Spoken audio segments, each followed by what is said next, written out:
புதுவை அமிர்தா குரல் மெய்யன்பர்களே, நம்முடைய கணபதி செட்டிக்குளம் அருள்மிகு ஸ்ரீ சுந்தரமூர்த்தி விநாயகர் ஆலயத்தினுடைய குடமுழுக்கிலே முக்கியமாக நான் கருதுவது, எல்லோருக்கும் அந்த புனித நீர் அடிக்க வேண்டும், தெளிக்க வேண்டும் என்ற காரணத்தினால் ஒரு அன்பர் இந்த ட்ரோன் மூலம் அந்த புனித நீரை நிரப்பி ஊர் முழுக்க அந்த கோயிலை சுற்றி அந்த நீரடித்த காட்சி மிக சிறப்பாக இருந்தது. எல்லோருக்கும் அந்த புனித நீர் கிடைத்தது. அந்த காட்சியை பார்க்கிறோம். இப்பொழுது குடமுழுக்கு சிறப்பாக முடிந்தது. அந்த ராஜகோபுரத்தின் மேலே நான் ஏறி சென்றேன். 65 அடி உயரம். மிக அற்புதமான குடமுழுக்கு முடிந்தது. அது மிகவும் எடுப்பதற்கு மிகவும் சிரமமாகத்தான் இருந்தது. இந்த கோயிலை பற்றி சொல்ல வேண்டுமானால், புதுச்சேரி மாநிலம் புதுச்சேரி மரக்காணம் இடையே கணபதி செட்டிக்குளம் என்ற ஊரில் இருக்கிறது. இந்த கோயில் மிகவும் பழமையான ஆலயம். இப்பொழுது புதிதாக பழைய கோயிலை இடித்துவிட்டு அதை ஒழுங்குபடுத்தி சுத்தப்படுத்திவிட்டு புதிதாக அந்த கோயிலை எழுப்பி கற்கோயில் எழுப்பி அந்த கற்கோயிலுக்கு மேலே கோபுரம் செங்கற்களால் எழுப்பி அதன் பிறகு இந்த குடமுழுக்கு நடைபெற்றது. இந்த மூலவர் இதாங்க, இவரை பார்ப்பதற்கு கண்கோடி வேண்டும். இப்பொழுது ஊர் முழுக்க வெறும் வாழை மரம் தான். இங்கே வாழை மரம், தென்னை மரம் இதெல்லாம் இந்த கணபதி செட்டிக்குளத்திலிருந்து தான் புதுச்சேரி மாநிலத்திற்கு விசேஷ காலங்களில் இந்த திருமண மண்டபங்கள் வாழை மரம் கட்டுகிற பழக்கம் உண்டு. ஆகவே ஊர் முழுக்க வாழை மரம், ஒரு 1000க்கு மேற்பட்ட வாழை மரங்களை ஊர் முழுக்க, இது என்னால் ஃபுல்லாக எடுக்க முடியவில்லை, ஊர் முழுக்க வாழை மரமாக கட்டி மிக அற்புதமான தோரணங்கள் கட்டி, மா இலை தோரணம், இந்த குருத்தோலை என்று சொல்வார்கள், அந்த குருத்தை அழகாக கட் செய்து அதை ஒரு கயிறிலே கட்டி, வண்ண விளக்குகள், இப்படி பிரம்மாண்டமான ஒரு கும்பாபிஷேகமாக இது நடைபெற்றது. இதையெல்லாம் பார்ப்பதற்கு நிச்சயமாக மெய்மறந்து போவார்கள் அத்தனை பேரும். பாருங்கள், ஒரு வீதி முழுக்க கிழக்கு கடற்கரை சாலையிலே ஒரு கிட்டத்தட்ட 2 கிலோமீட்டருக்கு வாழை தோரணங்கள், வாழை மரங்கள் கட்டி மிக சிறப்பானது ஒரு விநாயகருக்கு குடமுழுக்கு நடைபெற்றது. பாலும் தெளிதேனும் பாகும் பருப்பும் இவை 4ம் உனக்கு நான் கலந்து தருவேன், கோலம் செய் துன்பக் கரிமுகத்து தூமணியே எனக்கு சங்கத்தமிழ் 3ம் தாய் என்று ஔவையார் பாடினாரே, இதாங்க என்ட்ரன்ஸு. இந்த ஈசிஆர் சாலையிலேருந்து உள்ளே செல்வதற்கு மிக அற்புதமான வாழை மர தோரணங்களை கட்டி பிரம்மாண்டமான மகா கும்பாபிஷேகம் நடைபெற்றது. அதேபோல் இந்த காப்பு கட்டுகிற நிகழ்ச்சியெல்லாம் பார்த்தோம்.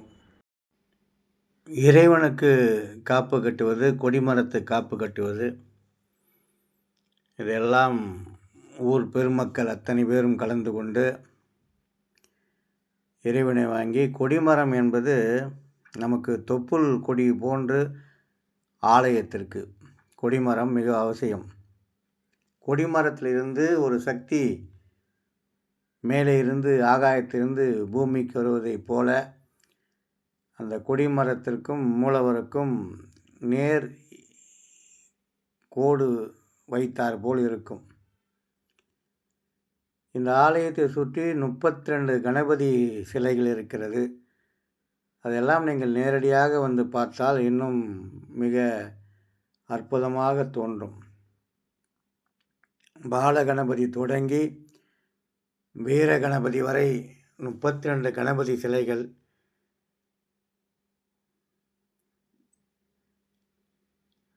இந்த துவார பாலகர்னு சொல்லுவாங்களே, அவங்களுக்கு காப்பு கட்டுறாங்க. கங்கணம் கட்டுவது, இதான் பால விநாயகர் கோயில். அந்த விநாயகருக்கு காப்பு கட்டுகிற நிகழ்ச்சியை பார்க்கிறோம். இப்படி எல்லா தெய்வங்களும் அடங்கியிருக்கிற ஒரு ஆலயமாக இந்த அருள்மிகு ஸ்ரீ கணபதி செட்டிக்குளம் விநாயகர் ஆலயம், சுந்தரமூர்த்தி விநாயகர் ஆலயம் திகழ்கிறது. ஒவ்வொன்றாக காப்பு கட்டி தீபாராதனை செய்கின்ற காட்சியை பார்க்கிறோம்.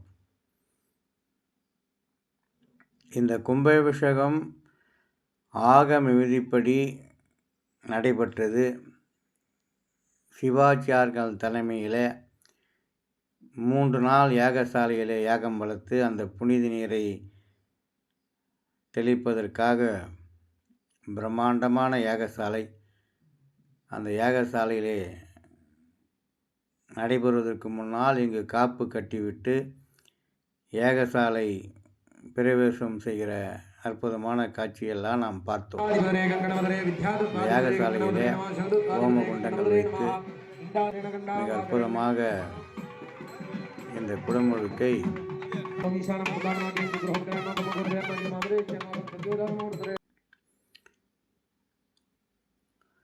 நானும் ஒருவனாக அந்த கையில் மைக்கை வச்சுக்கிறேன் பாருங்கள், வர்ணனை செய்து கொண்டு அதிலும் அந்த யாகசாலைக்கு தேவையான பொருள்களை எடுத்து சென்றேன். யாகசாலை என்பது பிரம்மாண்டமான யாகசாலை, உள்ளே செல்ல முடியாது, அவ்வளவு கட்டுப்பாடுகள்.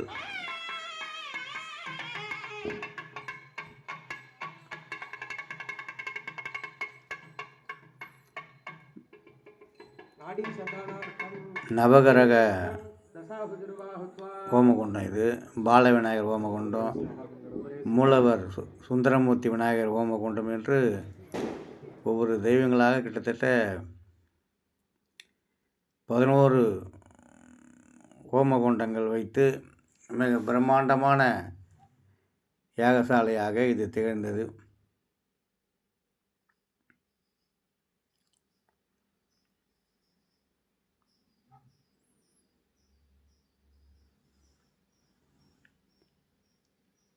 மந்திரங்கள் சமஸ்கிருதத்திலே ஓதிக்கொண்டே இருந்தார்கள்.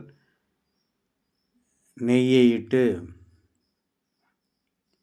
வேள்வியை பிரகாசமாக ஆக்கி கொண்டிருந்தார்கள்.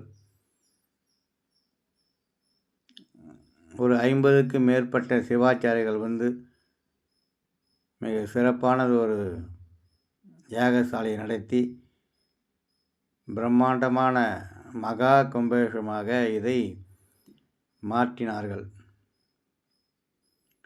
இதாங்க இந்த வாழை மரத்தை பாருங்கள், ஊரெல்லாம் வாழை மரங்கள்.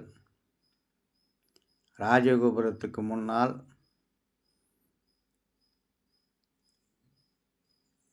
இதான் ராஜகோபுரம். இந்த முக்குருணி விநாயகர் கரும்பு, வாழை, பனை, இளநீர் எல்லாவற்றையும் கட்டி ஒரு பழங்காலத்தில் பெரிய புராணத்தில் சொல்வதை போல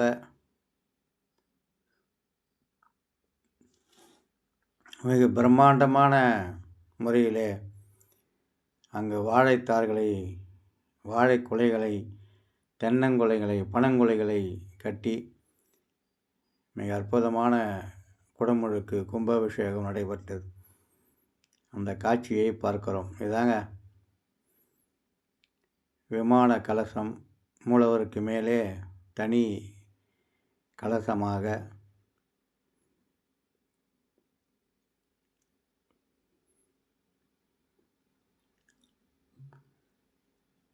முழுக்க மக்கள் வெள்ளம். இன்னும் சற்று நேரத்திலே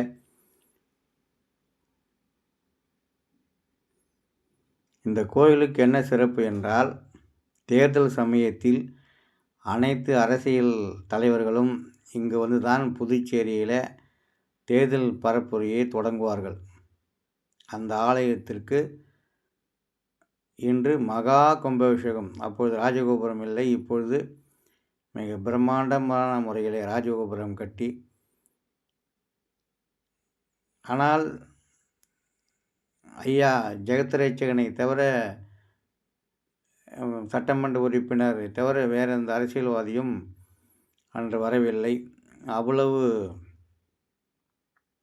பிரம்மாண்டமாக இருந்தும் அரசியல் தலைவர்கள் அதிகமாக தென்படவில்லை. ராஜகோபுரத்துக்கு குடமுழுக்கு நடைபெற இருக்கிறது.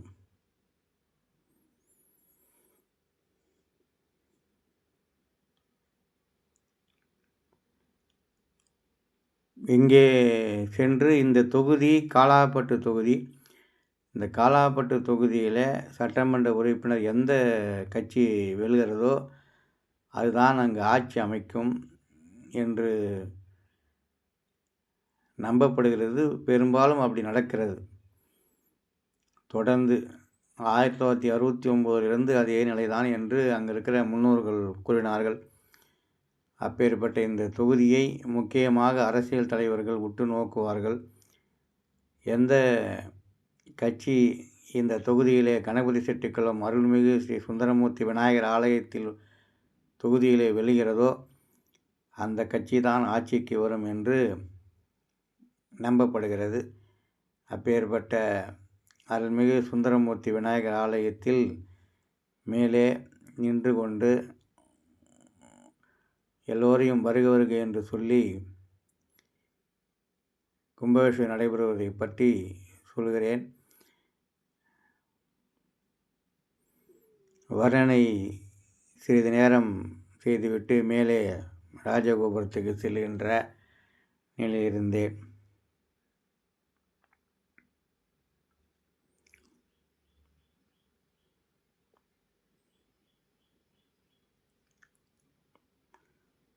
இங்கு எல்லா தெய்வங்களும் அடங்கு இருப்பதைப் போல அம்மையப்பன் சிவன், பார்வதி விநாயகரை சிவனும் பார்வதி முருகனையும் சுமந்து கொண்ட சிலை இருக்கிறது. அதேபோல் பிரம்மாண்டமான கதவுகள், அதில் காமதேனு, விநாயகர், பார்வதி, சிவன் ஒரு பக்க கதவு. இன்னொரு பக்கத்தில் நம்முடைய காமதேனு, முருகர், பெருமாள், லக்ஷ்மி போன்ற தெய்வங்கள் அடங்கிய கதவுகள் இருக்கிறது. அதேபோல் மூலவர் கதவிலே அஷ்டலட்சுமி பொருந்திய கதவுகள். இப்படி எல்லாவற்றிலும் சிறந்து விளங்கக்கூடிய இந்த தோரணங்கள், வாழைத் தோரணங்கள் மக்களெல்லாம் வந்து கொண்டு இருக்கிறார்கள். இன்னும் சற்று நேரத்தில் மிக பிரம்மாண்டமான முறையில் கும்பாபிஷேகம் நடைபெற இருக்கிறது. சுற்று வட்டார மக்கள், ஆயிரக்கணக்கான மக்கள் கலந்து கொண்டு இந்த கும்பாபிஷேகத்தை பெரும் விழாவாக ஆக்கினார்கள்.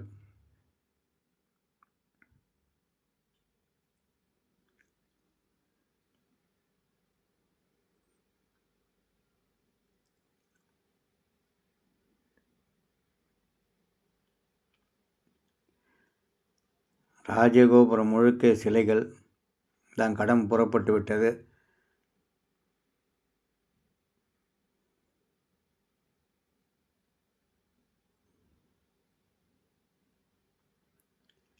அந்த புனித கலசங்கள் புறப்பட்டு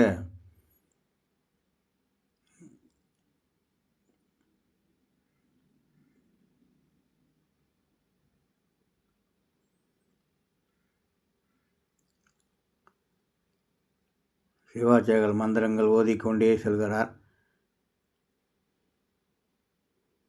நாதசுர வித்வான்கள் நாதசூத்திரை இசைத்து கொண்டு, தவில் வித்வான்கள் தவிலை இசைத்து கொண்டு, இப்படி மந்திரங்களோடு ஓத அங்கு கடம் புறப்பட்டு கொண்டு இருக்கிறது.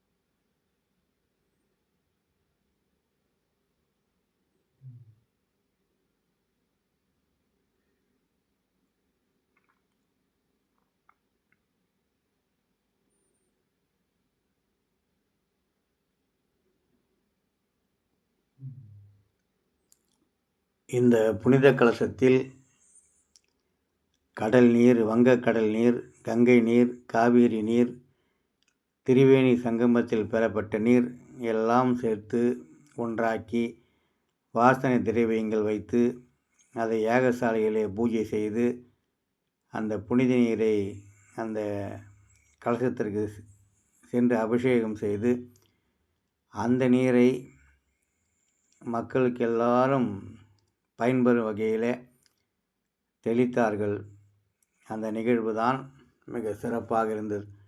இந்த கோயில் முழுக்க வண்ண ஓவியங்கள் வரைந்திருக்கிறார்கள். பின்பக்கம் பெருமாள், லக்ஷ்மி, ஆஞ்சநேயர் சுவாமி, தெற்கு பக்கத்தில் திருக்கல்யாண காட்சி, இப்படி வண்ண ஓவியங்கள், வண்ண சிலைகள், பிரம்மாண்டமான ஆலயமாக இந்த ஆலயம் இப்பொழுது புதுச்சேரி மாநிலத்தில் புகழ்பெற்ற ஆலயமாக மாறும் என்று எல்லோரும் வியக்கின்ற வகையில் இந்த ஆலயம் இருக்கிறது என்று சொல்கிறார்கள்.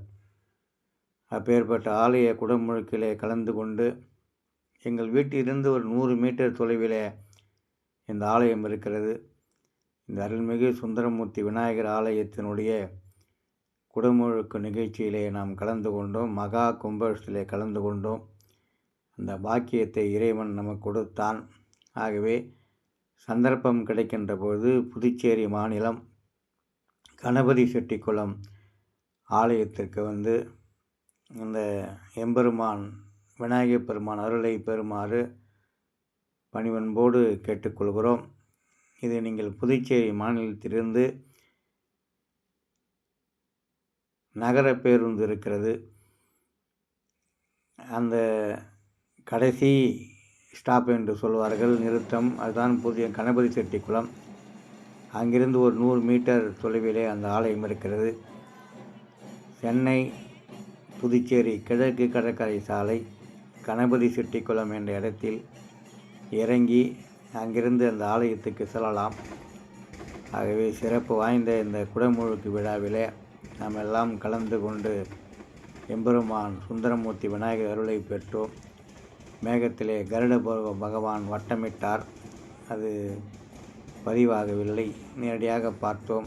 இப்படி குடமுழுக்கு நடைபெறுகின்ற போது கருட பகவான் வட்டமிடுவது மிகவும் நல்லது. அப்பேற்பட்ட குடமுழுக்கு விழாவிலே மேகம் அந்த அளவுக்கு மழை பெய்கின்ற அளவுக்கு மேகம் திரண்டு வந்தது. அந்த சுந்தரமூர்த்தி அருளை நாம் பெறுவோம். மீண்டும் அடுத்த பதிவிலே சந்திப்போம். எல்லாம் வல்ல விநாயகப் பெருமான் நமக்கு துணை இருப்பான்.